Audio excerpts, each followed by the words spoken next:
Welcome back, student section Pick'em Week 8. The Big Ten is finally here, and Smitty is looking to, recuperate after that 4-13 shellacking he put on the books last week. Smitty, that was fucking terrible. Yeah, that was bad. That's horrible. That was you were really hot like the 2 weeks prior to, and then last 2 weeks I was on fire. Following you in any sort of fashion just shit the bed. I know, dude. The last 2 weeks, I've been money. You know how much money you probably lost people last week? I'm sorry, because I won them a bunch the week before. It's a good thing you don't have a cult following yet. Yeah, really, really good thing. Yeah, or else you'd get some death threats in the mail. Most likely. Yeah. Nothing to put on you or anything, but you're 4-13 in the last week. So well. Ironically, he would actually be safer because the bookies would love him so much for giving out such crappy picks that, they're getting paid. So it's all good. Those are the guys to really be scared of. You're always scared of you're scared of the higher ups instead of the people who are dishing out the drugs, or the receivers. Yeah, I believe in this scenario, but Yeah. But we have on a guest picker this week. It is my brother, Austin Diehr, because it is a very special week for me, Shelly, and Austin. Sorry, Smitty, you kind of get left out of this because you're a Virginia Tech fan and NC State fan. You are. But Miami and UVA, 8 o'clock Saturday night in Old Rock Stadium. Austin, how's it going? How's Around the Rotunda going? It's going really well. We're kind of growing our fan base a little bit. UVA Twitter seems to be really popping with it, and especially in a season of so much uncertainty, we've definitely had a lot to talk about, and it's been really, really entertaining. Hunter and I have had a blast. We actually had a guest on last week. His name he's called RVA Who. That's kind of what everybody knows him by on Twitter, and we had a blast with him, and people seem to respond really well to that pod. So we're definitely looking to have probably more guests that are UVA fans, on in the next probably the next couple of weeks and so. And I think it's something that's growing, and just something that I think we're really starting to take more seriously now, and something that we kind of started a couple of years ago, and did it from time to time, but never really thought it would go anywhere. And now people seem to be excited about it, and it's been good. It's been good. So I'm happy to be on. Thank you guys for letting me come and join you for the night, and talk a little bit of football. I'm always up for some good sports chat. So I'm good. I'm ready for it. Worse than Smitty, so at least you're at least gonna finish second to last this week. Hey, I'm gonna give him. My locks always hit though. Yeah, you are 1-0 in locks, which is good. Yeah, it's 1-0 in locks. I mean, by that logic, my locks always hit too. Like I've never missed. I'm currently on 1 in locks because Mississippi let me down last week. So you've never won a lock, thus you're not good at this. Yeah, for the whole time that I've been keeping record, which is for the whole 1 time. For the whole 1 week that we've been keeping record. And of course, the 1 week I shit the bed. Yep. And that is on paper, Smitty. Pressure gets applied, Smitty, and you fold like a chair. We love to see it. You can't take the heat. Can't take the heat. Let's do this. You know what, Smitty? I think you're gonna have a bounce back week, man. It's time to bounce back. You got the goat, you got the goat behind you, looking over your shoulder. Old Ronald's gonna bring you some good luck in your picks this week, I think. Yeah. Also, automatic scapegoat too. You could blame your crappy picks on Ronald Reagan. Yeah, exactly. You can't blame anything bad on Ronald Reagan. I mean, if Smitty's picks are bad enough, he might have to. He might have to socially distance himself from those picks. That's like un-American. My picks are gonna be fire this week. You say that every week, and that you know what? And I'll give you the benefit of the doubt. They were fire up until last week. My picks have been ice cold. I've never fronted that my picks have been good. I tell you that they're going to be undefeated picks every week. Never front that they're good. I'm terrible at this, but you know what? I love it. And this week I'm going to go undefeated. I already know I am. I say it every week. Going undefeated. Yeah, I'm guaranteed. Okay. That's my lock of the week. Actually, is I'm going undefeated. All right, I'll write that down. That's automatically putting an L in the did lock. All right, so that doesn't hit. You automatically lose like 4 lock points. So what happens if I just pick one game though? It probably won't hit now that you've guaranteed that. Really back myself in the corner here. Yeah. But Big Ten football's back. So is Mountain West football. Give it to me. We finally have late night games to watch. 11 o'clock kickoffs. Pretty sure San Diego State's an 11 o'clock kickoff this week. Might as well be at noon, if we're being honest, because the night starts when the Mountain West is on. The day really begins when the Mountain West starts, if we're being honest. Yep. So the Mountain West, 2 games begin at 10:30 p.m. on Saturday night. And so those will probably end roughly around 1:30 to 2, somewhere in there, maybe even 2:30. So from 12 o'clock to 2:30 in the morning, we're all football. It's good. It's really good to see the Big Brother Western College Football Conference getting their feet rolling again. Hopefully the redheaded stepsister Pac-12 conference never comes back. Screw those guys. We love the Mountain West though. There's some intriguing matchups this week. Pac-12 is the. I'm a big Boise State guy. Boise State guy. Blue turf. Blue turf. I love it. All right. Could never bet against the Broncos when they're on their blue turf. I believe that's their logo, right? For sure. I think so. Yeah, they're the Broncos. All right, cool. Yeah. I was going out on a limb there. Yeah. These picks are brought to you by Thrive Fantasy Dorm 50. For how much money? I believe it's $50 on $50. Deposit of $20 or more, right? Right. That is. You're the one that usually reads this ad, so I am. Here. I am. That's 50 of these though, right here. 50 of these. Oh. That's a lot of them. My entire life There's saving. a lot of them. Yeah, I just have money lying around, Yeah. 50 McChickens. Thrive Fantasy Dorm 50. Make sure you're in a state that allows sports gambling. Or 50 chicken nuggets. That is also fair. All right, Big Ten football kicks off Friday night.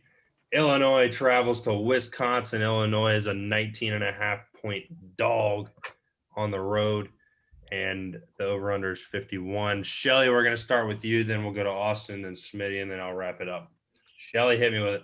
I think Illinois covers here. I don't like how big that spread is to start the year for Wisconsin, they're going to be good, but Illinois is definitely an intriguing club, at least going into this Big Ten. I don't think they're going to be in the mix with the dogs, Penn State, Ohio State, but they're not going to be a bad football team. Lovie Smith's got himself quite the squad out there. I think they pull it off. I think they cover. I don't think they win. Let me be very clear on that. They won't win, but they will cover. Big difference in Illinois winning a football game and them covering. Correct. But they're a great team, so they will cover. One will never happen. The other probably will happen. Yeah, basically 20 points. It's a lot. Yeah. All right, Austin, hit me with it. Well, so I was looking at this game, and the first thing that I noticed was the weather forecast for snow for the state of Wisconsin.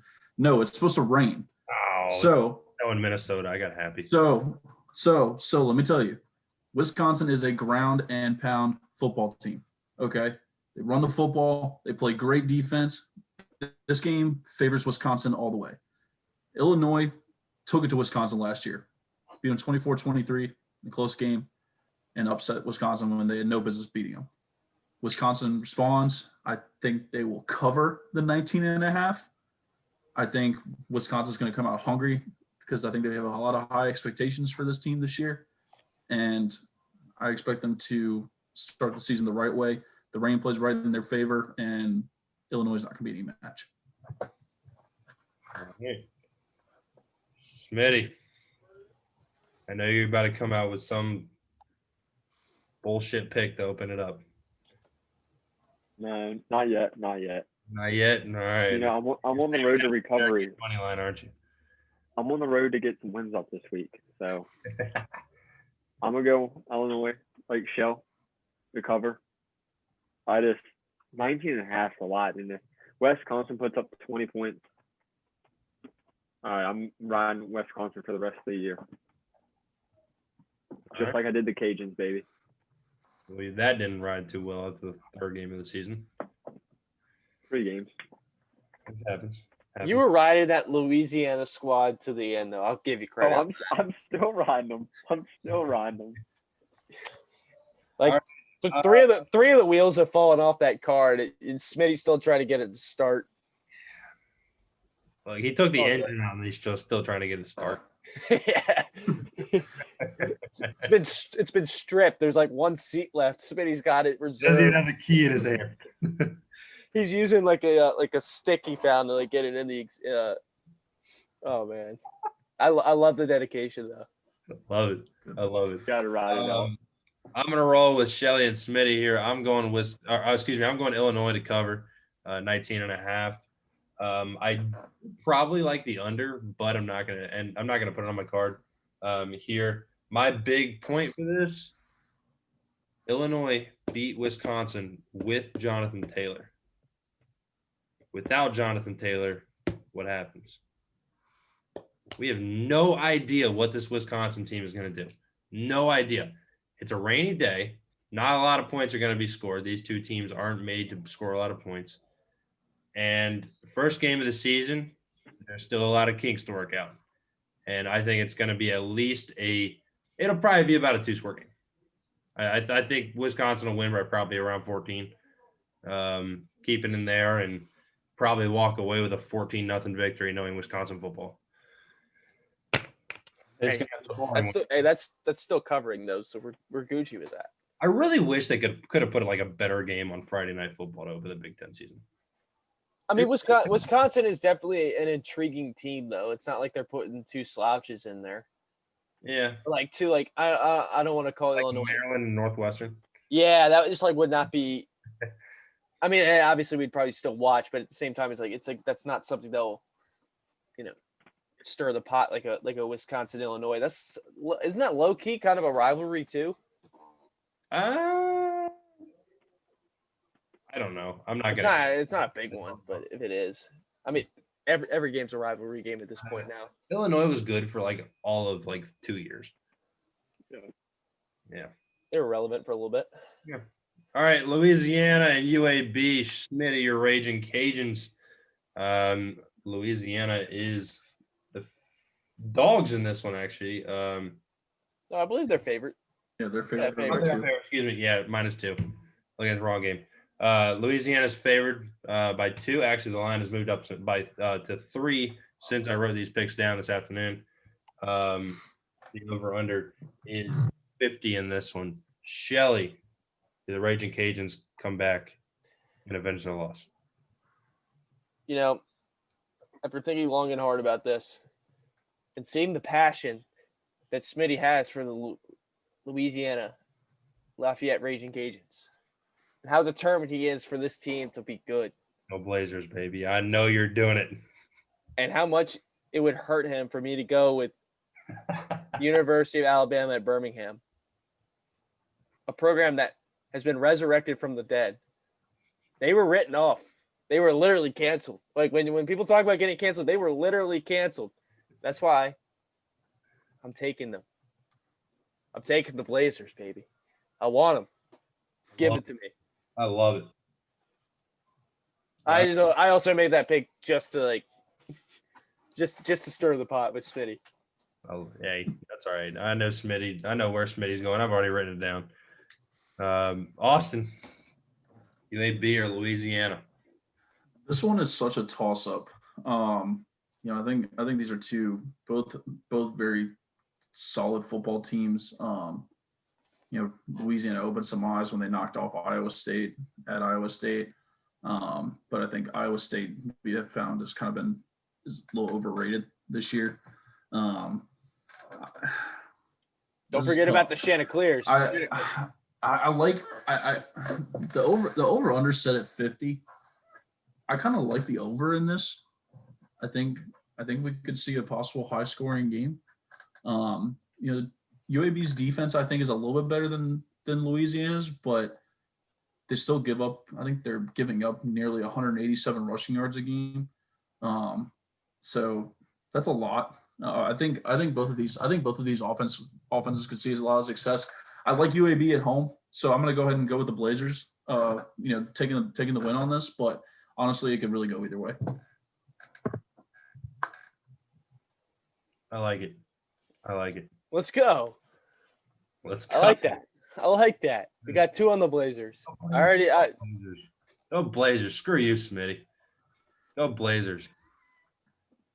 So, What's your pick, Smitty? What's your losing pick? they came out strong, daring, ready to defy the odds of college football. And then, they got a few wins by the skin of their teeth. Then lost last week, but what? There's absolutely zero confidence behind anything you're saying right now about this team. Nothing bold. Just all They like, are, they are coming back strong this week. Here we Stronger go. than ever. Stronger than ever. They're hammering the over by themselves. Oh, okay. Give me the Cajuns, baby. Also, I have to ask, since we're on the topic, who had I guess you could say, the better loss? Louisiana against Coastal Carolina or UAB against the U? Ooh. That's kind of tough. I'd probably go UAB had the better loss. Solely because Coastal Carolina, look, so everyone kind of knew I'm trying to say this as unbiased as possible. Everyone kind of knew that Louisiana was falling down since that first win because they were winning games like 34-31 against like Sun Belt opponents. And then that Coastal Carolina game came, and Coastal's really good. But like UAB played their first game of the season and was hanging with a Miami team for the first half. Like, that's pretty dang good. Who now, in retrospect, that Miami team is actually pretty good this year. Actually, bro, that wasn't their first game of the season. It wasn't. They played Central Arkansas their first game of the season. Right. It was Miami's first game of the season. Yeah, college football doesn't revolve around the U right now. No, it doesn't. It revolves around the Clemson Tigers. People saying the U is back and they get their crap stomped in by Clemson. Give me a break. All right, I'm not gonna lie. I was on that bandwagon for a minute. Yeah, but let's be real. Who's not never on getting that bandwagon? Who's not getting their crap stomped in by Clemson right now? UVA. That hasn't played yet. Still lost by 20. We It covered. was more respectable than your game. Hey, we went into Death Valley and made Trevor Lawrence play through the fourth quarter. that did happen. How many teams can say that? We made him. How many? I'm actually almost sure that Trevor Lawrence played through the fourth quarter of ours. So just us. Look this up when the time comes to go over that game. We'll talk about it. Oh wait, I forgot. I'm not making a pick on this game. I have zero idea who's going to win between Lafayette and UAB. It is a battle of two teams that they're very up and down, and no one has any idea what either team will do for the rest of the season. UAB is probably the better team here in at least recent terms, but I don't know. Louisiana, Levi Lewis is really good, and if he gets hot, Louisiana can put up 40 points. So, moving on to Syracuse. This game just makes me laugh just looking at the spread. Syracuse on the road into Death Valley. Clemson is favored by a measly 46 points, and the over-under is set at 61.5. So basically they're picking Clemson to probably cover the over-under by themselves. Yeah. Last week I took a really risky lock of the week, and I took Clemson minus 27 or something against Georgia Tech. They barely cover that. That is what we call a sweat. So I'm gonna stay away from this 46 line. This seems like too much of a lock. I need something risky. I think I'm gonna take the over in this one. That seems like the risky play here, and I think Clemson might be able to score 73 to 80 points. I think that's a feasible guess. 80 to 90, but yeah. Listen, I don't think Dabo will call the dogs off till there's at least 5 minutes left in the game. So there's not enough time for 90. Definitely 80 though. No, this is definitely going to be the case of like Dabo taking his team like he did against the Citadel when they were up 49-0 before halftime and they just took out the starters Whoa. Don't speak negatively on the Citadel. I'm not. They only lost to Army 12-7. No, it's a good game. Yeah. That game, by the way, is a win-win for everybody. Dilly, what did you take? I took the over. Oh, okay. Good job. Yeah, I took the over. All right. I'm going undefeated this week, Brian. I told you. That's fair. I just had to make sure. I'm writing it down so that I can keep track of you throughout the day. And when you lose, I'm going to tweet it out about 15 times from the student section Twitter. I can handle it. Okay. I'm a man. I just can't wait until the Cajuns beat the shit out of UAB. In that case, UAB is winning that game by 20-plus points. As soon as Smitty starts saying that game is going the opposite direction. He's got the brooms out, baby. We love it. All right, awesome. Speaking of teams beating the shit out of somebody else, okay, Clemson's going to steamroll Syracuse. I don't think there's any question here between the four of us that that's going to happen. Over-under set at 61.5. I'm hammering the over. Hammering it. 100%. If you don't hammer that, it might be time to, you probably shouldn't quit your day job, in my personal opinion. If Clemson doesn't score 60-some points by themselves, then my prediction will be 56-7, and Syracuse scores like a garbage time touchdown with the water boy playing safety. I believe that's Dabo's son. I believe he's got like 3 of them on the team. All right, well then there you go. One's what's his face? Tommy DeVito. I'm pretty sure he's still out. Yeah, I believe they have there's like a cool story about their quarterback, actually. I don't want to say something that might not be true. Let me check here. Yeah, it's not DeVito. I'm pretty sure it's Culpepper. I think it is Culpepper. Which, by the way, they're coming off a loss to Liberty. Probably be a good idea. Yeah. I believe Culpepper actually was he the cancer patient that? Oh, shit. I don't know. I don't know. It's one of their quarterbacks. So if it's him, I don't know. I wouldn't be so sure. I think Clemson may be on their heels for a little bit. This would be the team that would beat Clemson. It's like everyone's like, wow, Clemson is just going to run away with the national title this year. Would this be the biggest upset of all time if Syracuse were to beat Clemson? Would that surpass Appalachian State over Michigan? Oh, yeah. Yes, 100%. Because Appalachian State was actually a good football team. That is true. So let's make this happen. That year's Appalachian State would beat the crap out of the Syracuse team. Yeah. I mean, Liberty University they manhandled them. They went to the Don't sleep dome. on the Flames, bro. They're 5-0. Hey, who have they played though? They got the power of God on their side. That is fair. And they also have Hugh Freeze buying hand jobs for the players too. But that's the story for another day. Oh dear God. Okay, moving on. What's next on the book? Eddie, what you got in this one? I'm going Clemson here, of course, and I'll throw on the over as well. Ooh, everybody likes the over here. So you're taking Clemson money line, huh? Yeah. Okay. Yeah, I'm taking Clemson for the rest of the year. Yeah. Hey, listen, you got to have some safe picks in there. You know what I mean? I think that's a safe one. No. As soon as Smitty takes it, Clemson like minus 7,000, Syracuse is going to stun the world and cover a 46-point spread with a money line victory. Outright underdog victory. Just be sick.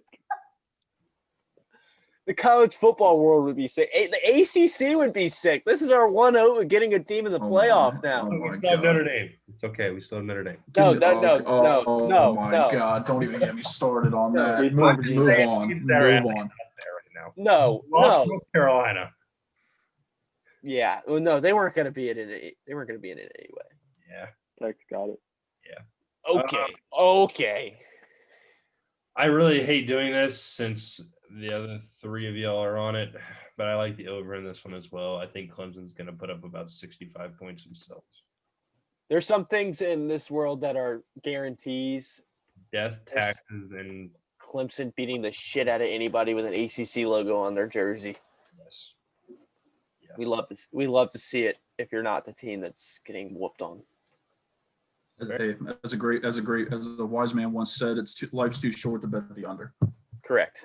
So fair. Especially when it's that low Yep. for this kind of a game. All right. Nebraska going to Ohio State. Justin Fields makes his season debut. Ohio State 26-point favorites at home in the Horseshoe.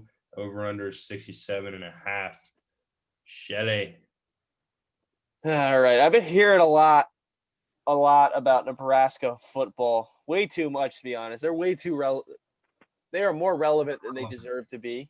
Let's say, yes, irrelevant. That's the term for Nebraska football. They are irrelevant, but at the same time relevant because everyone always talks about, well, they used to be good. They used to be this. It's like Texas. It just gets old. And for some reason, every year. I'm used to this, Shelley. Trust me. I'm used to it. Suck every year. And everyone's like, bring it back to 2001. Yeah, that's fair. But y'all have been more on the rise. Trending in the right direction. Yes, they're not. Nebraska's going wrong. I swear Nebraska's had the same quarterback for at least 10 years now. Is Taylor Martinez still there? Yeah, it's Adrian Martinez is their quarterback. Adrian Martinez. Wait. Yeah. Wait. I'm pretty sure. Never mind. Go ahead. Continue. I'm going to look up something really quick. No, yeah, the other quarterback's last name was also Martinez. I think they're just changing their first names and keeping the same guy under center. I need to check the birth certificate. Ohio State, it seems like every year, I don't know if there's any statistics to back this up. Obviously, they're also not playing a Big Ten team to open up the year every year. But it always feels like when Ohio State gets an opponent that's a lesser opponent, that's not relatively equal or unequal to them, they always seem to just throw up a 73. They always do. And they always just blow whoever they're playing out of the water. And in this scenario, Ohio State is probably going to be a top 3, maybe top 2, depending on what happens with Alabama and Clemson. I'm assuming Clemson's going to be fine. I'm going to take Ohio State minus 26 here. I just got a weird feeling about Justin Fields coming out and just lighting it up and making this whole Trevor Lawrence's number 1 overall pick conversation very, very interesting. I think he's a dog now in the race because he's that dual threat guy. That seems to be the sexy trend in the NFL. It's going to put up eye-popping numbers. He's got the arm talent. He can run. I mean, I don't see this Ohio State team laying an egg on Saturday. That's a long-winded response to get to Ohio State minus 26. And to answer the Martinez question, 7 of the last 10 years, Nebraska has had a quarterback with the last name Martinez. It was Taylor Martinez about 7 years ago, and now it's Adrian Martinez. Adrian Martinez is only in his 3rd year, though. You gotta love the consistency, though. Absolutely. Like, just keep getting guys named Martinez. They may not win, but at least it's consistent. Correct. Yeah. Scott Frost doing what other Nebraska coaches have done. Lose. Except for Bo Pelini. Bo Pelini won. Yeah, that's fair. Austin, Nebraska. I'm gonna make a pretty bold pick right here. That's probably not going to sit well with a lot of people. Oh boy. I'm going to take Nebraska plus 26. I'm doing the same thing. I think this could be the year that we see Nebraska maybe make a turn. Austin, you're in somebody's taking the same thing. Hey, two great minds think alike. I think Scott Frost could possibly have this program turning in the right direction. We'll probably get a pretty good idea of it, obviously, on Saturday, if they're actually going to be even worthy. If they can keep it within 26 points, I consider that a win for that football team, considering that Ohio State beat the brakes off of them last year, 48-7 on their own field. So I don't know. I got a feeling about this one. I'm going to take Nebraska plus 26. So let's before Smitty. I guess Smitty already gave his pick, but let's say I don't like Ohio State. I can't stand Ohio State. A good reason to pick against the team. Them and UVA. I'm doing it for strictly football reasons. I'm just saying, let's say hypothetically Scott Frost and the boys pull this off and they actually not only cover, but they win outright. Easy. How many Nebraska's back tweets are we going to see that night? Plenty. I think it might be worse than like Texas is back or the U's back. Because we're not getting that. Just because they lose by 25 doesn't mean that Nebraska's back. No. I wasn't saying that. I was saying if they win. If they win. Okay, yes, but let's be honest, they're not going to win. So I think this is a beating the dead horse. I'm just saying. I just feel like the there's going to be so much like overreaction to this game if Nebraska wins from Nebraska fans. So I kind of want that to happen because seeing them get their hearts broken every year is kind of funny. Justin Fields is not ready to put up 26 points against Nebraska. Did it last year. That might have been the coldest take ever given. Not this year. He's not ready for it. Really? If anything, he's had more time to prepare for this one. Did you smoke during that class? No, I didn't. I gave a fire speech on Diehr. I'm proud of you for that. Most overrated shortstop in the history of baseball. I don't think first game. I don't think they're throwing up 27 points. Damn. Have you not watched Ohio State football the last 5 years? No, I have. I'm just saying they're not going to go up 27 on Nebraska. Hey, here we go. I got this. Not so fast, my friend. Ohio State won last year a solid 48-7 and gave up a whole 126 yards of offense. That's happening again. Ohio State, if they need to make the playoff with a 7-game schedule, they've got to blow every single team they play out. Except for maybe Penn State. Except for maybe. I don't think they would need to blow out Michigan, but they're going to blow out Michigan because they do it every year. That's given that it's death taxes in Ohio State blowing out Michigan. We're throwing that around a lot. We are, but there are a lot of things given in life. Fair. Very fair. All the things we're saying. But yeah, Ohio State needs to win very convincingly to make the playoff in a 7-game and to be a shoe-in for the playoff in a 7-game season. And I think that it all starts with Justin Fields putting up a monster performance in week 1. And also Scott Frost sucks as the Big Ten football coach. He's not very good. And the curse of Nebraska will live on. It's something in that corn, man. Yep, the Huskies. All right. This next one.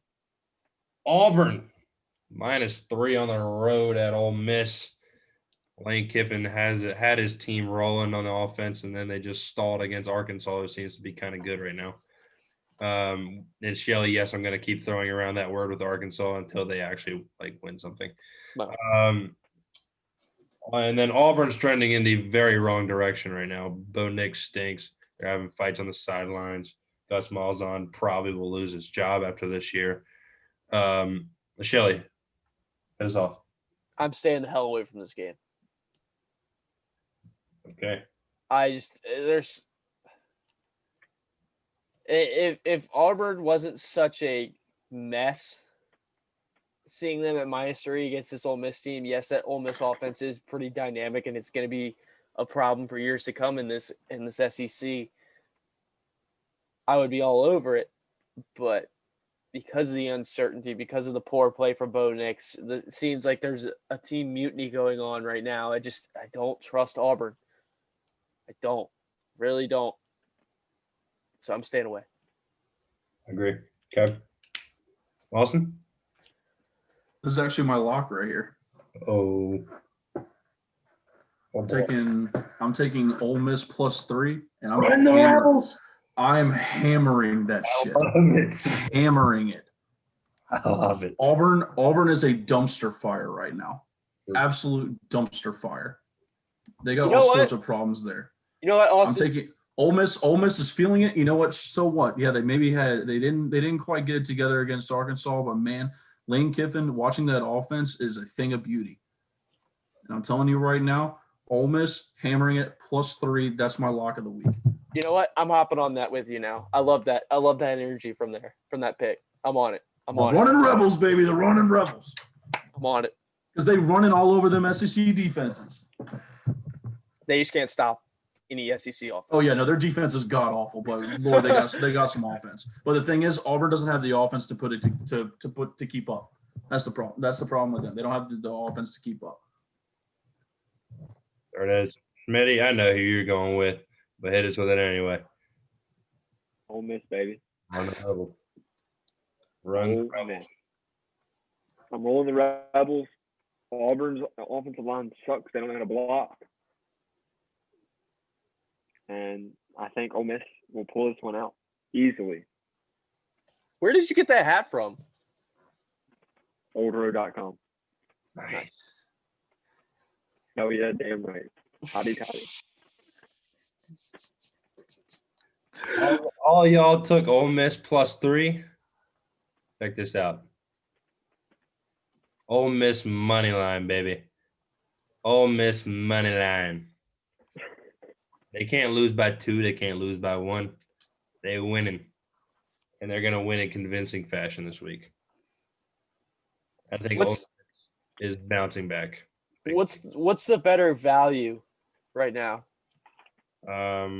Definitely money line, considering their plus money line.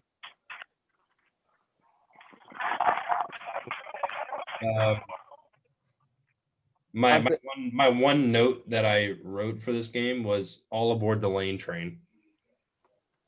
Big on Lane Kiffin. Big on Lane Kiffin. 100% on the Lane train. Oh yeah.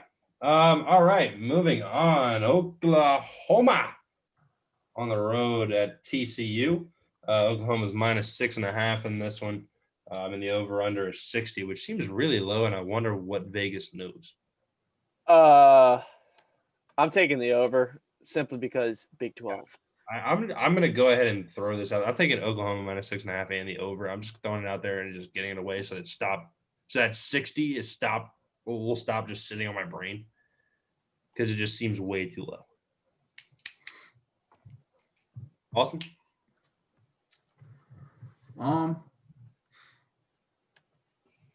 This one's tough. But I don't know. I mean, I thought TCU might be something when they knocked off Texas, but you go to lose to a crappy Kansas State team the week after. I like Oklahoma -6.5, and I like them. I like the over as well on this. I'm taking the 60 point over 100%. Love Same. it. Medi, Oklahoma and TCU, what you got? Oklahoma. Yeah, I just Taking them the spread or straight up? they'll cover. I know that. You know what? And I think the over will hit also. You're not alone there. We're all on that over. I think everybody in the country might be on that. Yeah, I'm just not seeing that. Oklahoma could lose every other game the rest of the season, and I will still take them for my life in a spread, even if they're favored. Like, for some reason, Oklahoma is one of those teams where you just look at a spread and you're like, yeah, they'll cover that. They score like 100 points, and then they put up like 23, and they lose to Iowa State. But you also have to remember that they're always not always, but they find themselves in tight games because their defense just decides to, give away possessions and give touchdowns away like a charity case. I don't know. Yeah, it's the story of the Big 12. It's why we tolerate them. That's fair. Because it's exciting football. End of the day. Yeah. And this is probably going to be an exciting game. I don't think it'll be like the Red River rivalry, but it'll be a shootout. We're here for it. I agree. But speaking of charity cases, this team lost to a charity case last week. UNC playing host to NC State. UNC is 15.5 point favorites, and the over/under is 60. Devin Leary is out of this game and out for a few weeks. Yeah, they. Yeah. UNC is going to skull fuck NC State, and they will cover. It's very vulgar. It is, but that's what's going to happen. Okay. I just felt like I needed to say that. It's fair. Sometimes it happens. It's the first thing that comes to your mind, and it just. And NC State will be sunned this week by UNC. Like, Good. They're going to get big brothered for sure. Good. Kind of like what happened with you growing up with Austin. Ooh. Just beat up on. Yeah, about that. All right. Yeah. So as far as my pick for this game, UNC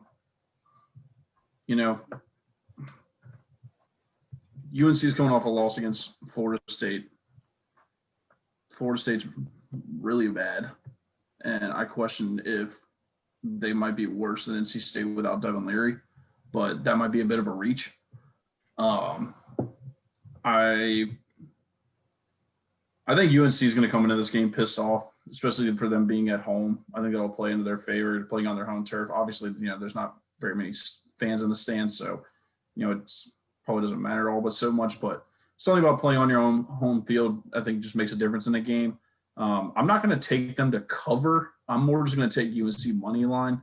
I think NC State will manage to keep this game close, just because they do have a very good rushing attack as well. But yeah, I'm gonna take NC. I'm gonna take North Carolina money line, and what the over under says 60.5. Yeah, I'm gonna leave that alone.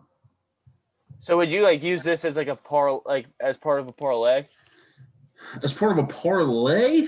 Yeah, because I feel like this is that money line low key is kind of a lock.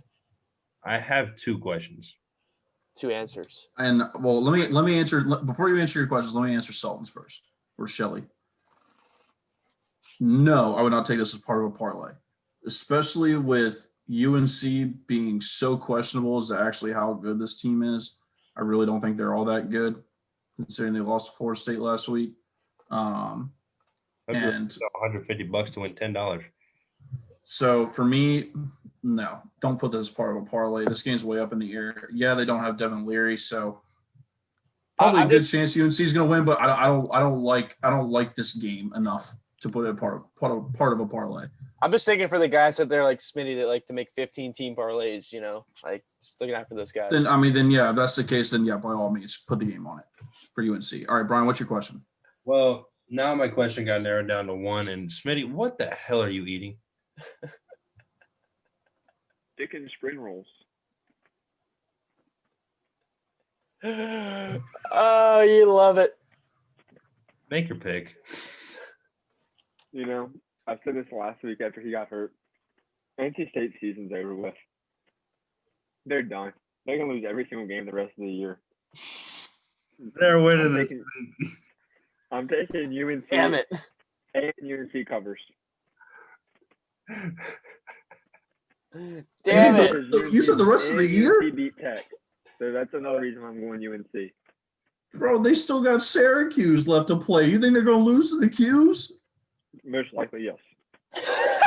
All right, well, then I guess they're losing to Liberty, too. They might. This is why Smitty went 4-13 last week. Yeah, no, this makes a lot more sense now. All right. NC State season is over. They might as well just cancel it now and save the money. You're telling me they should fake a COVID outbreak so they can just get their season bagged? Oh, Yeah, my God. Hey, they're just going to tank for Trevor Lawrence. It's all good. Oh, my God. All right, well, moving on. I'll go on UNC, NC State to cover the over here. Over 60. Neither team has remotely any sort of clue what they're doing on defense. I would argue that NC State did against UVA, but then Lindell Stone is a punter, long snapper, if we're being honest. Yeah. Shout out to Phony Bennett for that one. Yeah, neither team has a defense. I think UNC is going to put up quite a bit of points in this game. Now, I don't know if they'll cover because their defense, I can't trust their defense enough to cover. But I think this is probably going to be like a 38-31 ball game if I had to guess. If UNC's defense plays like they have been, it's a 38-31 ball game. But if UNC's defense actually shows up, 38-24, 38-21, something like that. Which 38-21 doesn't cover the over, but you know what I mean. Yeah. Oh man, this next game. Still on the topic of charity cases, they actually do play the charity game this week for the School of the Blind and the School of the Deaf playing each other in Louisville, Kentucky. The School of the Blind, Florida State, is 5-point underdogs against the School of the Deaf, Louisville. Florida State didn't look good until last week, and Louisville decided to just take the bus home early last week. They left before the game started last week. Didn't show up. This game is so bad, they're having it on ESPN3. Like, this game didn't even make the ACC network. I don't even know if this is worth our time, for being honest. Not touching it because I'm trying to get a winning record this week. This is the most ridiculous game ever because Louisville was once like a top 20 team in the country before the season started. Yeah, no, and they have not shown that, honestly. And then they get manhandled by Miami. They lose to Pitt, and then they get the brakes beat off of them by a Georgia Tech team that just got their crap stomped in by Clemson. And then they score 7 points against Notre Dame. Like, okay, Notre Dame's got a good defense, but come on, 7 points? Give me a break. Oh, no, and with an offense that's allegedly supposed to be like a dynamic, just high-scoring, high-octane offense. That just you know what? If you want to do anything with this game, you know what? Screw it. Take Florida State +5. They're riding high after knocking off UNC. Let that momentum carry over into Louisville, Kentucky, and they'll be leaving there singing good old country songs that they do in Kentucky. So, yeah. Take the horse racing. Yeah, they'll sing "My Old Kentucky Home" on the way out of there while doing the tomahawk chop. Yep. Mm-hmm. Mitty, you said you're staying away from this, right? Yeah, I'm not touching it. Florida State money line. Let's go. There's my upset this week. How are you taking this as a Miami fan? I've watched Louisville play in the last 2 weeks. There's no integrity behind that. There's zero integrity. I am doing this strictly for football because Jordan Travis will probably throw for 105 yards, probably rush for like 190. And no, I kid you not. Actually, scratch that. He's going to throw for about 90 yards. He's going to run for about 80. And that's going to be Florida State's entire offense, and they're going to win 3-0. Listen, his arm gets tired from throwing that many yards. Like, once he hits that 100 mark, his arm's gassed. He can't throw that much, so then he's just got to use his legs, Yep. Louisville sucks. If we see Blackman in this game at all, it's because Louisville's kicking Florida State to the curb. Yes. Yep. So that should be a telltale sign. All right, moving on. Kansas, the Battle of Kansas. Kansas at Kansas State. Kansas State getting 19.5 points at home. Over-under is 48.5. I love Kansas because we keep hearing every week it's like, this is going to be the statement win for Les Miles. This is going to be the one. And how many wins do they have? 0. They haven't even been close to a win. Yeah. I have a quick question. Quick answer. Smitty, where did you get the glasses from? Look, Smitty's in his own world right now. He's out here waiting for his name to be called, like he's getting cold called in class. I guess I lose focus of him for a little bit, and then out of nowhere he just has like something new on his body, like glasses or a hat. So Kansas, I'm not sure what they're doing there because they've had, I know for a fact, 2 guys in the past 2 years that have transferred out there and transferred to Tech and one of them is an absolute stud competing for a Heisman, in my opinion. And the other one was a decent quarterback who won some games at Tech. What are they doing there to get players to leave so much? Wait, who was the quarterback? Brewer. Michael Brewer? He's got a brother who is at, I believe, Oregon. Yeah. Yeah, Khalil Herbert quite the transfer. Wait, who's that running back you all got? Khalil Herbert. Is he any good? Yeah, Herbert. Yeah, he's like second in the nation in rushing yards right now. Never heard He's of on him. the watch list for the Heisman. Never heard of him. When we play UVA and he has at least 500 yards, then you'll realize who it is. Good God, here we go.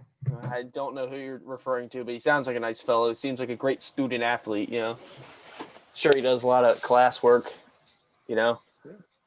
But I'm taking Kansas State to cover because Kansas is awful. They're terrible. Like, this is embarrassing at this point. For a guy like Les Miles, that reputation that he had going in there, ugh. I mean, I understand it's quite the process, and hasn't felt like 2007 since 2007 there, but I love referencing 2007. That's my favorite year in college football. Kansas' schedule never lets up. Their easiest game this year was Coastal Carolina, and they got stomped. Then they played Baylor, then Oklahoma State, West Virginia. West Virginia's got the best defense in the nation right now. And Kansas State ranked, Iowa State ranked, Oklahoma playing better than the record. Texas, hey, it's Texas. TCU playing really well right now. Texas Tech will probably put up 60 points on Kansas.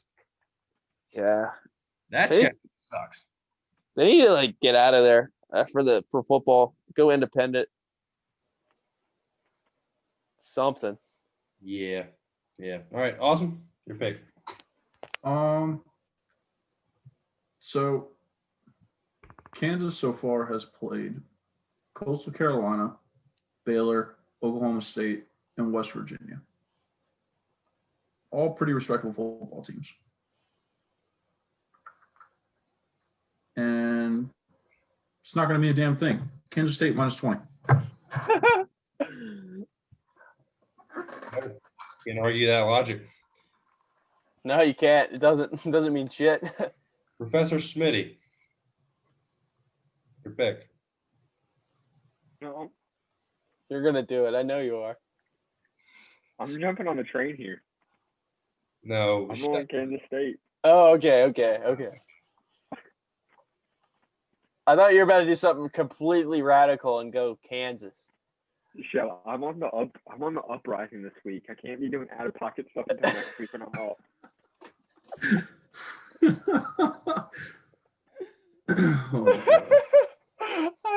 I can't make it up. Can't script it any better. Oh god. I'm not gonna touch this game. The Kansas star running back, literally the best player on the team, Puka Williams, opted out of the season for Timeout. His name personal is reasons. Poo-Poo? Puka. Poo-Poo. Well, I'd honestly opt out too if my name was Poo-Poo. Yeah, that's fair. I Opted out for quote unquote personal reasons, but in all reality, Kansas was just losing games by 20 every week, 20 plus. Yeah, I'd have probably opted out too. if I'm an NFL team, I'm not taking him. Yeah, well, NFL teams don't lose games by 30 every week. The Jets exist. They still don't lose games by 30 every week. They're close, but they're not. I think, whatever. Next game, I believe, is our boys down in Myrtle Beach. Yep. Georgia Southern on the road at Coastal Carolina. Our boys. We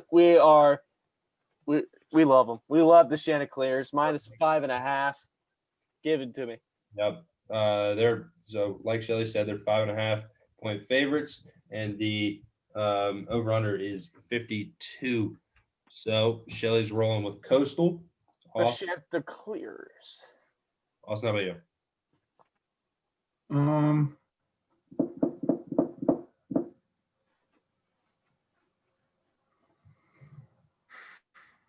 This is tough because I feel like Georgia Southern's solid, so I'm gonna I don't really want to touch the spread on this. I'm just gonna go Coastal Carolina to win outright. I'm gonna go money line for this one.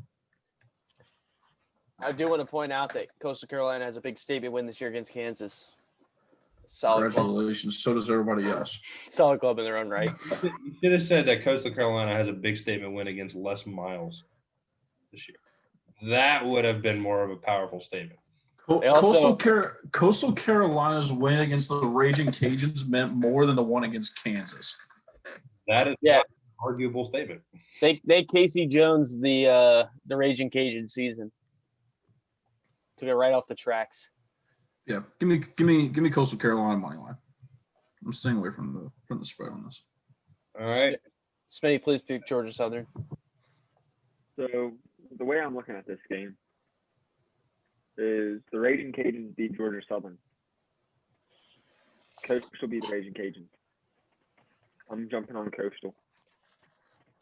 I thought you were really just about to like flip your logic there and say Georgia Southern over Coastal. No, I'm telling you, I gotta get my win streak up. I hear you. No, but I think Coastal will cover. I mean, they got a good football team, and they have some pretty dope jerseys.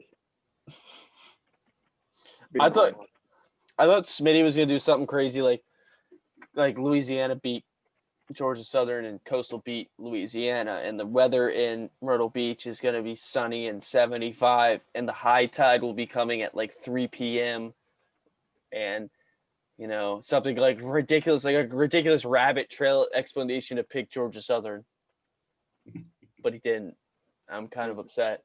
No, Smitty reminds me of who?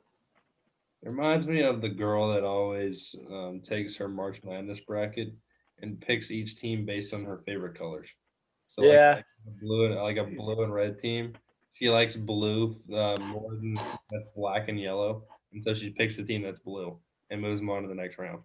Dude, I'm telling you, the first 2 weeks I looked zero into any of the teams. Like I didn't do any research at all.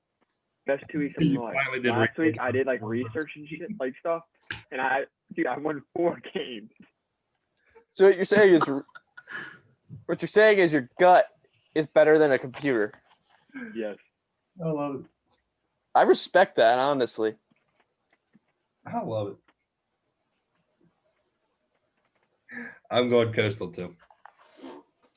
Georgia Southern ranks 4th in the nation in rush offense, but Coastal's offense is really, really good.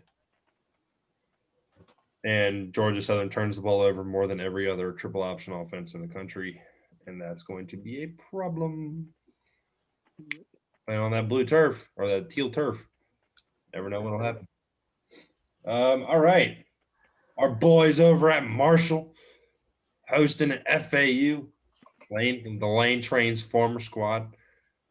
Marshall is 16.5-point favorites. Over-under is 51. Shade. What you like here? I love Grant Wells. I've said that from literally day one. I've been on the hype. Brian's been on the hype. I don't know a lot about FAU this year, but what I do know about Marshall is that's a very, very well coached, very good, very talented football team. I think they cover, but that's not with a lot of background information on FAU. But from what I know about Marshall, and Grant Wells has got that golden arm sent down from above to throw strictly touchdowns in Huntington, West Virginia. Give me the Thundering Herd minus 16.5. All right, awesome. So the Thundering Herd are going to continue to roll. FAU squeaked one out against Charlotte last week, so they won 21-17. So take that for what you will. It was their first game of the season. I think they still don't have all the pieces together yet, in my opinion. Marshall's rolling. I think they continue to roll. I'm going to take them. The spread's actually up to minus 17 now. So, but I'll still take them at minus 17. I think Marshall wins this one handily. Great. Smitty. I think Marshall has the potential this year to be a very good football team and possibly go undefeated. In all honesty, I agree with Shelly. They're a very well coached football team.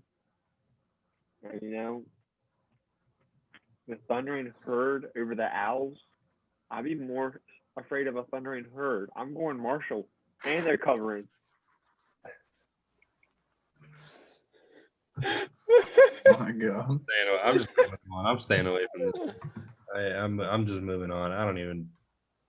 What do you even say after that? He said I'm more scared of a thundering herd than I am an owl. I love it. That sound logic, but what do you even say after that? Listen, things up. Alabama, they play football. Yeah, they play pretty good football too.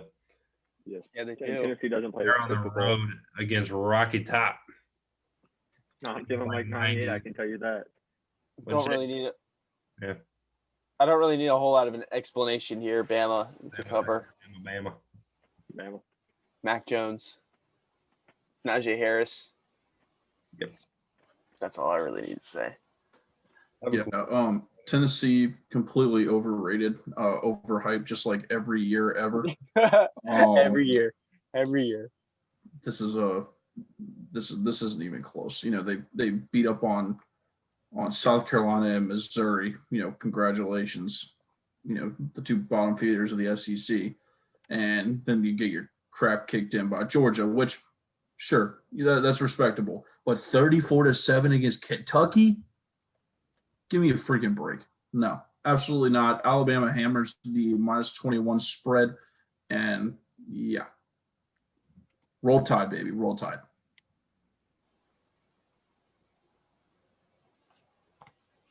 I'm going Bama here. I have no confidence. A lot of thought into that one. They killed me last week. You were all aboard the Stetson Bennett train. Oof. Did you get off at the station?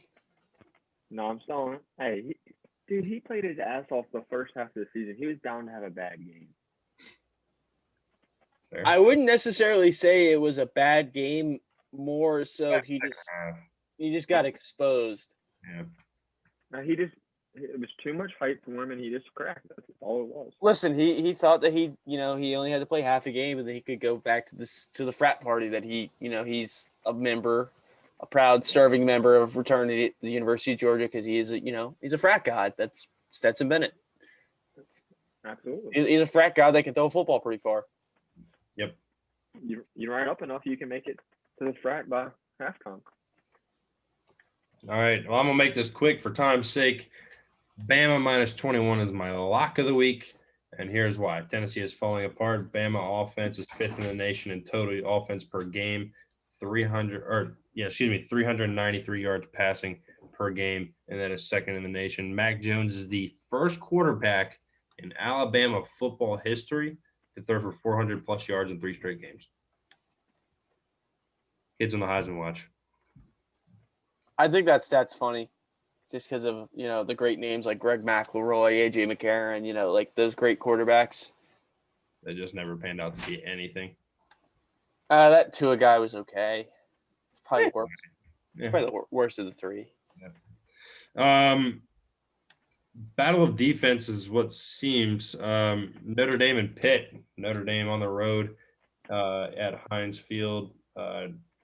Notre Dame's -10.5 in this one. The over-under is 43.5. Shelly. I'm not gonna take Notre Dame in this one, like not the spread or anything like that, because they have been very, very, very, very, very sketchy. But I do like the under, as weird as that's gonna sound. All right. Albeit it is very low.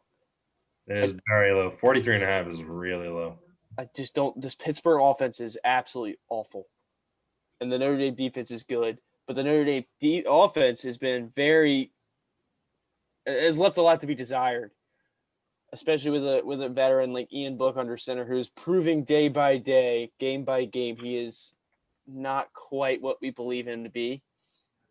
But that rushing attack is definitely. You gotta come here for this. I don't know. It's like a ground and pound kind of offense. I guess they can run, and I don't know. Smitty's distracted me a little bit. Yes, man. Figure it out. But yeah, I like the under. Figure it out. Awesome. I have everything figured out. So I'm probably gonna stay away from this game. I don't really like it. I think Notre Dame will win. Kenny Pickett's out for Pittsburgh, so that causes a lot of problems on their side of the ball. On that side of the ball for Pitt, their defense is still good, so that over/under line is tough. I could see why people would go with the under, but I would probably stay away from that. I just think Notre Dame probably wins outright by like a field goal or a touchdown. I don't think this thing's going to be much, especially since they put up 12 points against Louisville. Yeah, so give me Notre Dame for the win, but this is not one to necessarily sit at home and look forward to watch on the television. Which is funny too. You would think. Also, I was gonna say you think. I'm gonna say this one. I'm just gonna say this real quick. Notre Dame is far and beyond the most overrated team in the entire country. The fact that they're number 3 is absurd. At that point, it's a reputation. It's a reputation ranking. Completely overrated. They just haven't proved anything yet.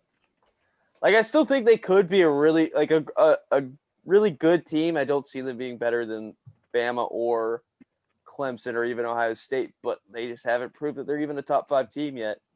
They're 4-0. They have wins against Duke, USF, FSU, and Louisville. Please tell me what they've done to become number 3 in the country. Again, reputation, I think, is why they're sitting where they are.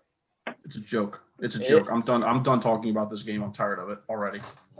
Hey, what do you have up your sleeve over there? Oh, I got my sleeve for this game. Oh boy. I'm touting Notre Dame to cover the over, and they're my lock. Notre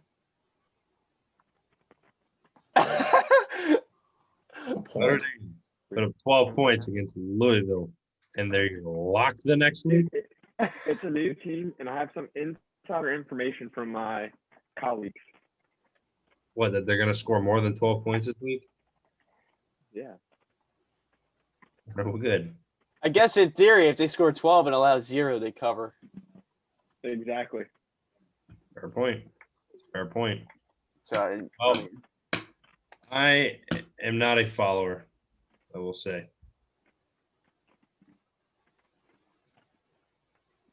Heinz tomato.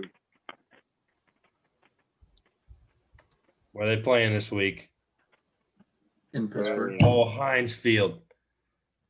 Pittsburgh is covering 10.5, and the over's hitting. Pittsburgh's defense is too good. They're going to force a couple turnovers out of Ian Book, make this thing close, and I think it's a one-score ball game. And look, Notre Dame is a pure run team. All Pittsburgh prides himself on is stop the run. again, They're doing pretty well. yes, but Pittsburgh hasn't seen an offensive line like Notre Dame. This is also fair.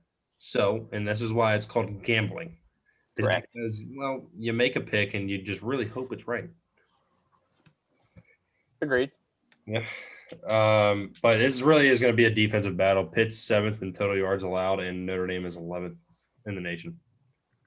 So, two top 11 teams in the nation in terms of total yards allowed. So, give me a defensive one. Iowa State and the Cowboys of Oklahoma State. Oklahoma State favored by 3.5 points at home, and the over/under is 52. Shelly. I don't want any part of this game. Okay. Awesome. I'll take Oklahoma State minus 3.5.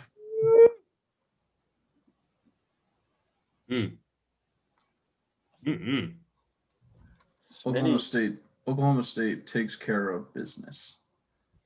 Big time. They also had the best named running back in the country in Chuba Hubbard. Facts. I don't know. It was Puka. No, his name's Poo Poo. No one whose name's Poo Poo is a good name. That's terrible. I think It's crappiest name out there.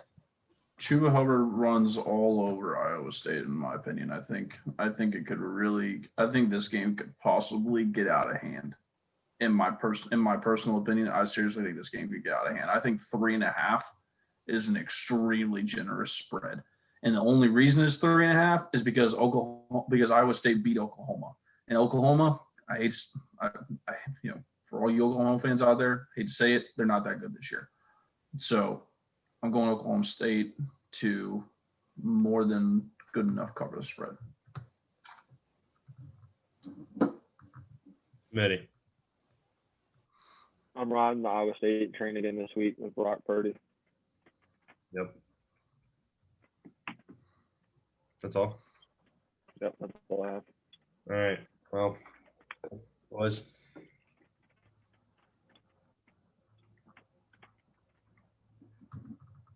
I'm not going with Oklahoma State. I'm rocking Iowa State money line this week. Brock Purdy is going to get the boys ready. And they're rolling into Stillwater and coming out with a dub because Breece Hall is the second best running back in the nation. And he's going to lead them to a victory this week. That game is a coin flip to me, man. Not an easy one to pick. No. But this one is. It hasn't played in 21 days, and they are still in QB trouble. That's what makes it interesting for me. It has been that long. But this one is my lock of the week right here. Yeah, I was close to doing this, but I'm really not. Like my notes for this next one, I'll read my notes when I get up. But Penn State on the road at Indiana. Penn State is -6.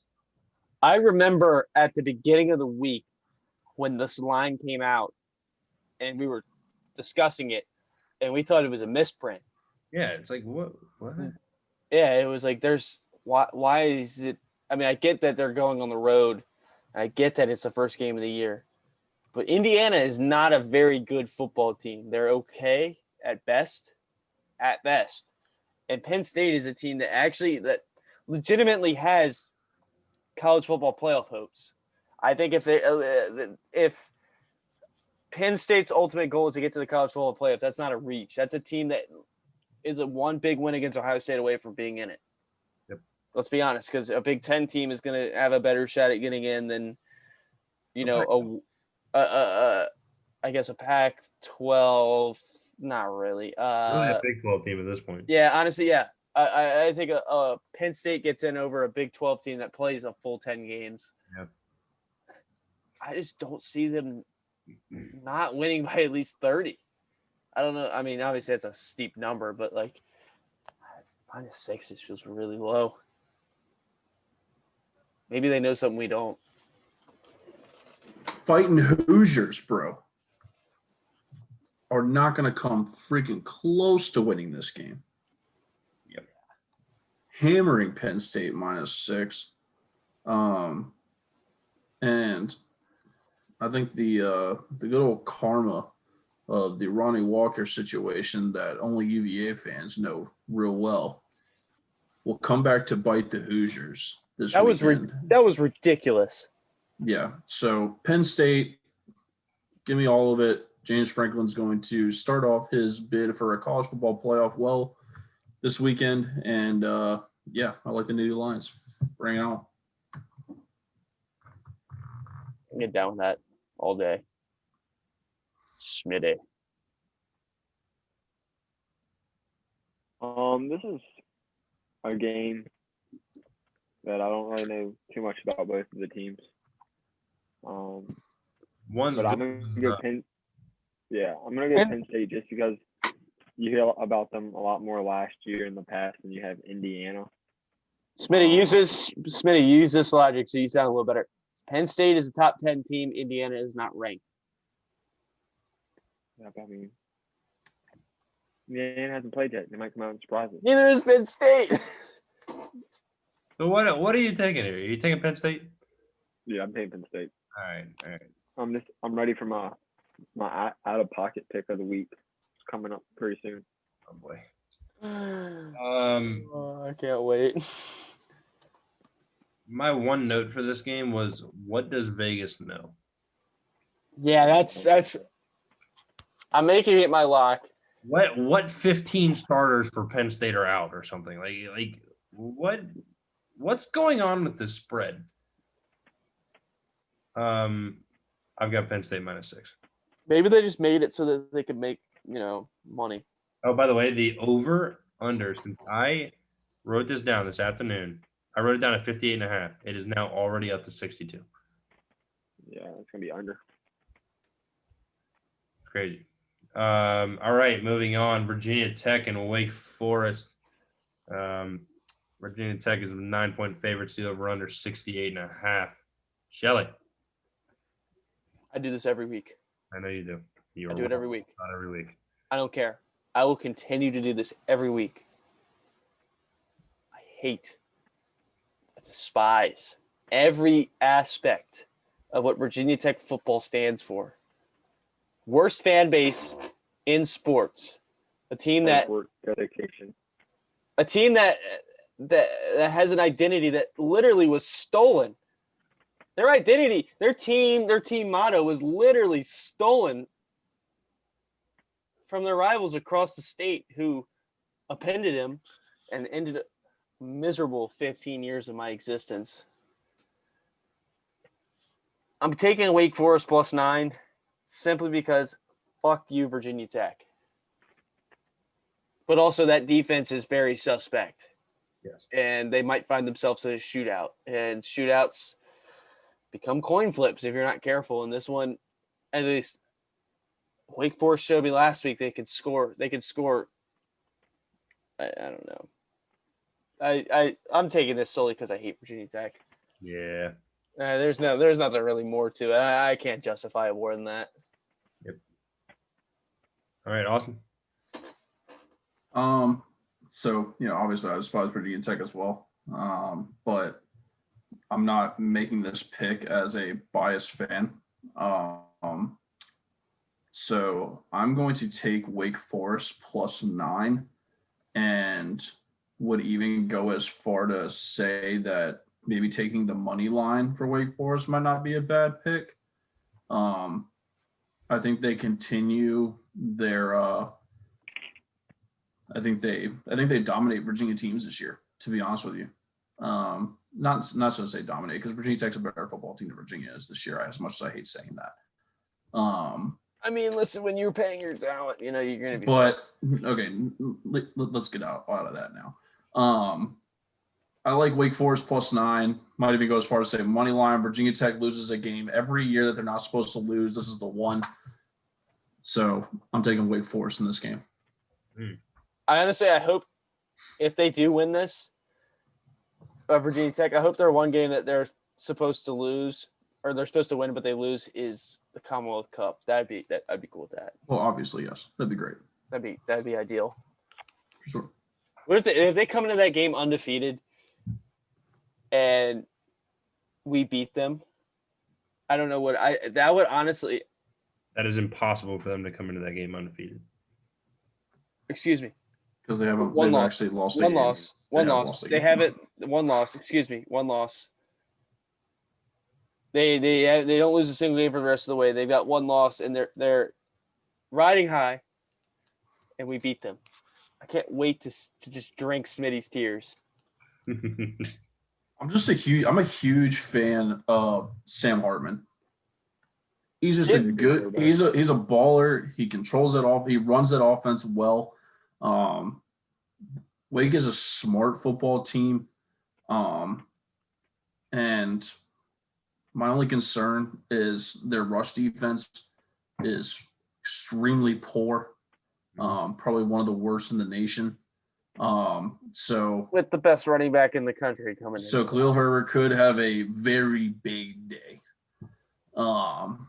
So that's my only one concern about this game, but I still like Wake. So give me Wake. Smitty. Hokies, baby. Hokies. I mean, for one, they're flying high right now, and they're going to keep pedal to the metal. 2, Herbert just got on the watch list for the Heisman. So he's going to be fired up and he's going to try to prove a statement. And I think this is the game that he will have his best game of the year. All right. I like that. I like that Khalil Herbert's going to be playing his best game. But I'm not taking either team because both teams don't have anywhere remotely close to a defense. Virginia Tech has averaged 42 points a game on the defensive side. Wake Forest has given up 40 points. False. I lied there. Virginia Tech has averaged 42 points a game on the offensive side. Wake Forest has averaged 40 points a game on the offensive side. Taking the over 68.5 here. They were going to see another like UNC Virginia Tech football game. Just going to be a slugfest. Just going to be a slugfest. All right, moving on. The game day ball game. It's going to be snowing in Minnesota. The first game of the season, Minnesota is underdogs at home against the Michigan Wolverines by 3 points. The over-under's 54.5. Shelly. I love everything about PJ Fleck. The dude has made Minnesota into a legit football school, and it's fun to watch. It's so much fun to watch, and I think Michigan is a bunch of frauds, if we're being honest. They have not ever proven that they are, they deserve to be where they are at. They're always the little brother to Ohio State, and they can never seem to get it done in the big games. It's been the story of Jim Harbaugh's life at Michigan to this point. Give me Minnesota money line. Give it to me. The Golden Gophers, baby. Where do you keep getting these hats? Yeah, where did you find that one? This is like your third wardrobe change since we started tonight. I love it. I wear this hat when I know something big's about to happen. Oh boy. All right, Austin. Yeah, I'm gonna take Minnesota money line. Plain and simple. Row the boat, baby. Row the boat. The Golden Gophers. I love it. The sweetest mascot in all of NCAA football. You're cheating on your Raging Cajun, Smitty. See, I was gonna. The Golden Gophers are better than Raging Cajuns. I'm assuming you're taking the money line as well. Oh, I'm hammering it. Golden Gophers. I love it. All My right. life savings on the Golden Gophers. Minnesota money line for me as well. PJ Fleck is a great coach. Tanner Morgan's in his 15th year of college football versus a new quarterback for Michigan in Joe Milton. This is so fun fact. Jim Harbaugh. John is still the coach of the Ravens. Jim Harbaugh has never started a season with a quarterback that he has recruited until this year. Joe Milton will be his first opening day starting quarterback that he has recruited in his time in Michigan.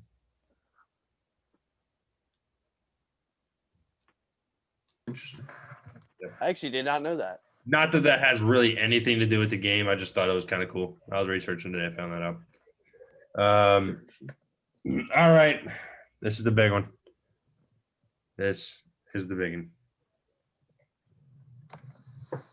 UVA. I'm surprised we didn't say this one for last. Yeah, we gotta say this one for last, bro. All right, fine. Not ending the night on Texas State and BYU. That's fair. Yeah, that's Cincinnati at SMU. SMU is favored 2.5 points. The over/under is 55.5. First question: why is SMU favored? You're gonna win. Home. They're getting the points for being at home.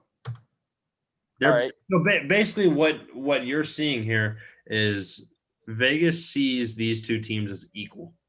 I don't. Cincinnati is a better football team. Give me Cincinnati money line. All right. Awesome. So I'm going to take Cincinnati money line. I'm taking Cincinnati spread, and I'm hammering the over. All right. Ready. SMU just hasn't shown me anything yet. I'm going SMU and the over. SMU in the over. Yes. Ooh.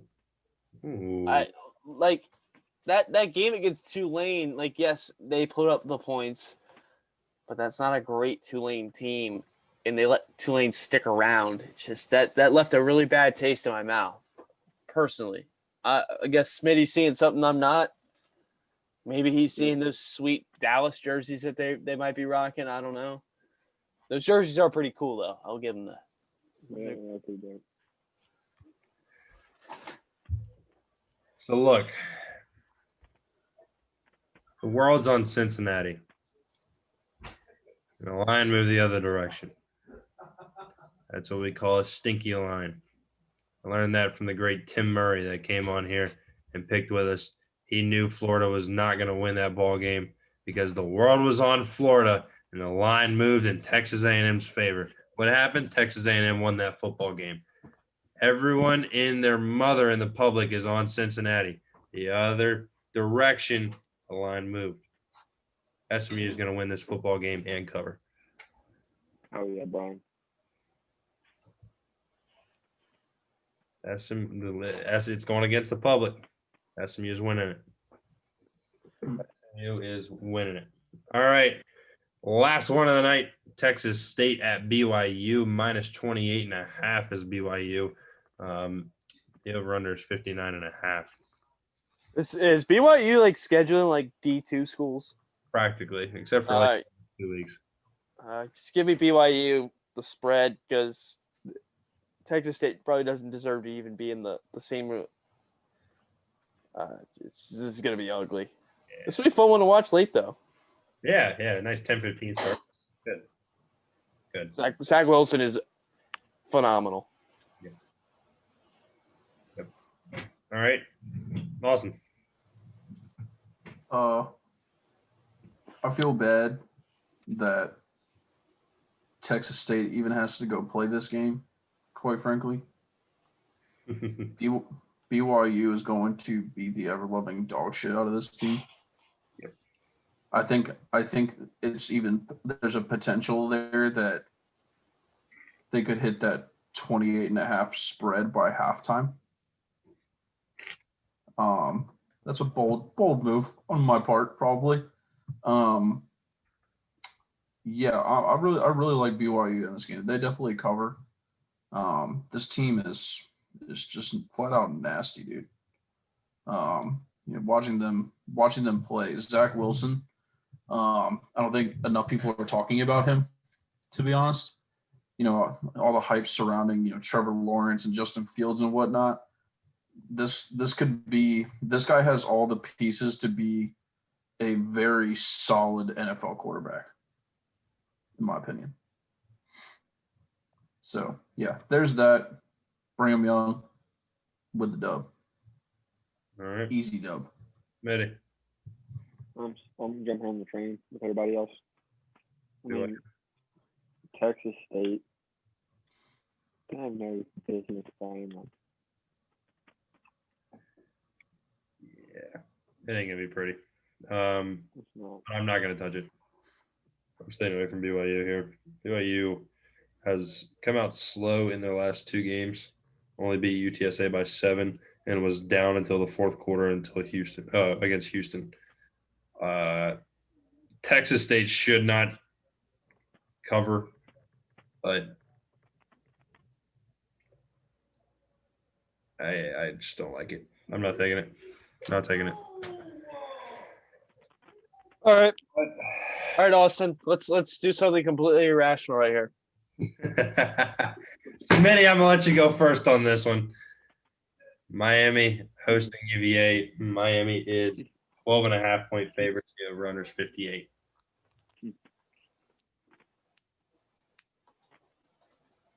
Miami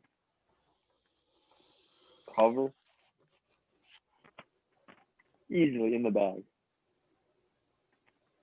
UVA should just run the Wildcat this week, and they'd have better luck offensively. Have you seen Lindell Stone run? Leave him They need to run the Wildcat. Just They leave need him to run the Wildcat, dude. I'm telling you. Put like Billy Kemp back there with two other guys and just let him run a little bit, and then you just drop the deep ball. Just have Ira Armstead run the Wildcat. Honestly, that actually might work. As weird as that sounds, that could. No. That's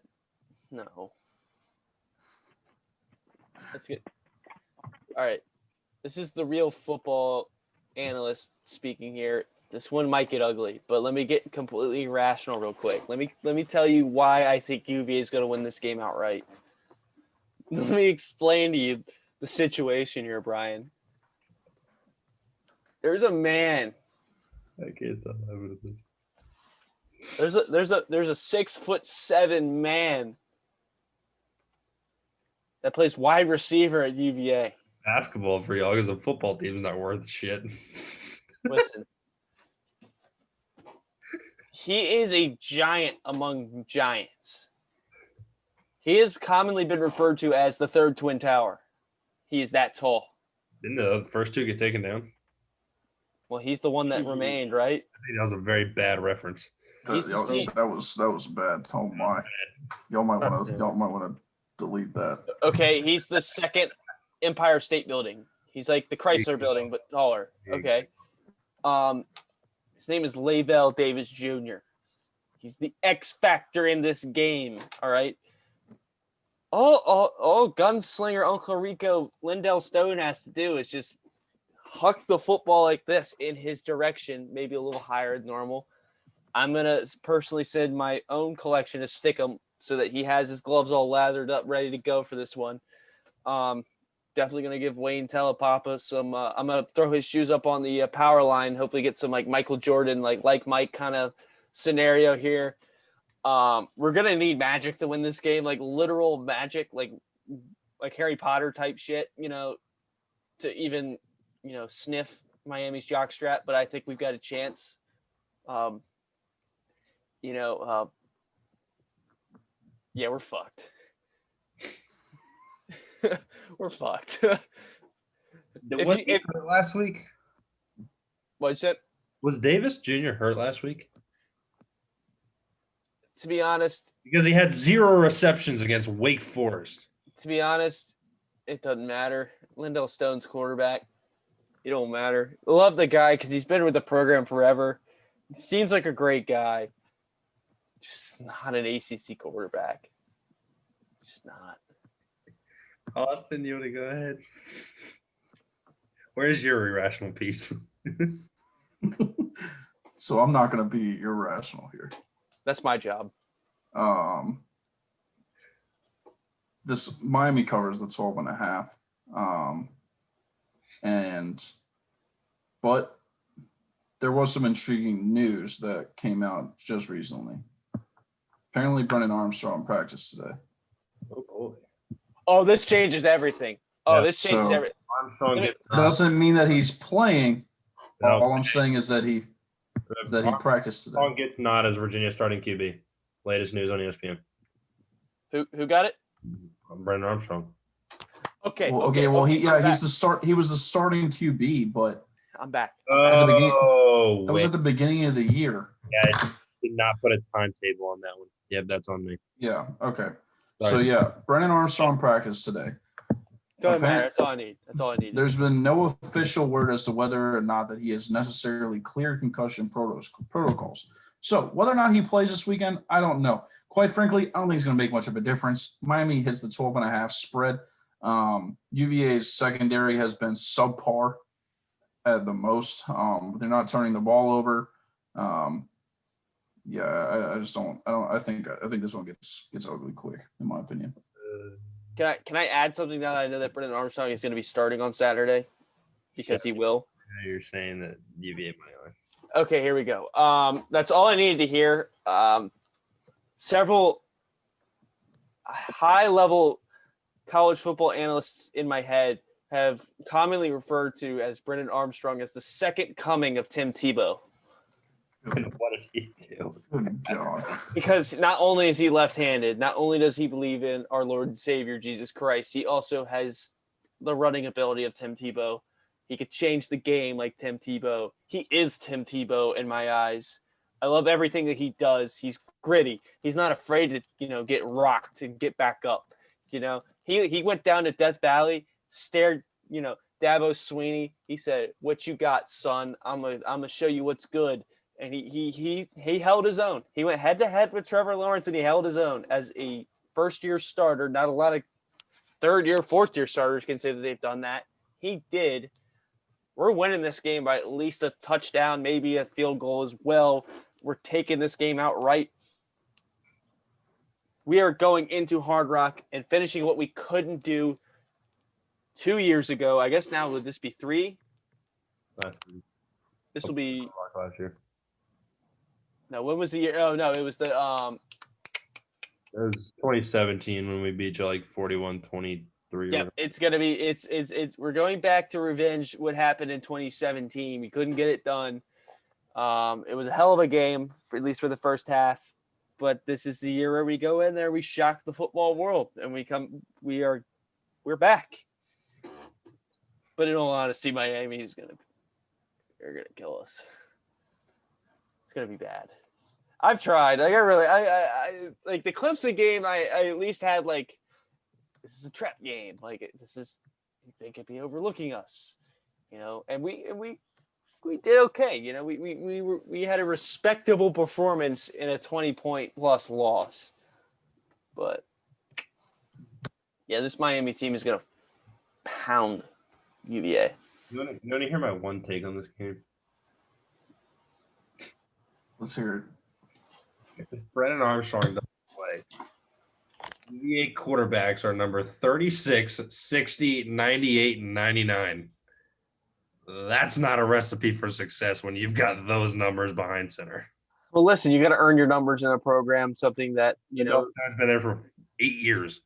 If he hasn't earned anything but 36 yet, he doesn't deserve to be starting at a D1 level. But also, it's the comedy factor of a quarterback wearing number 36. Like, holy shit, this guy's so bad he didn't even get a quarterback number. The problem is he doesn't look like a quarterback.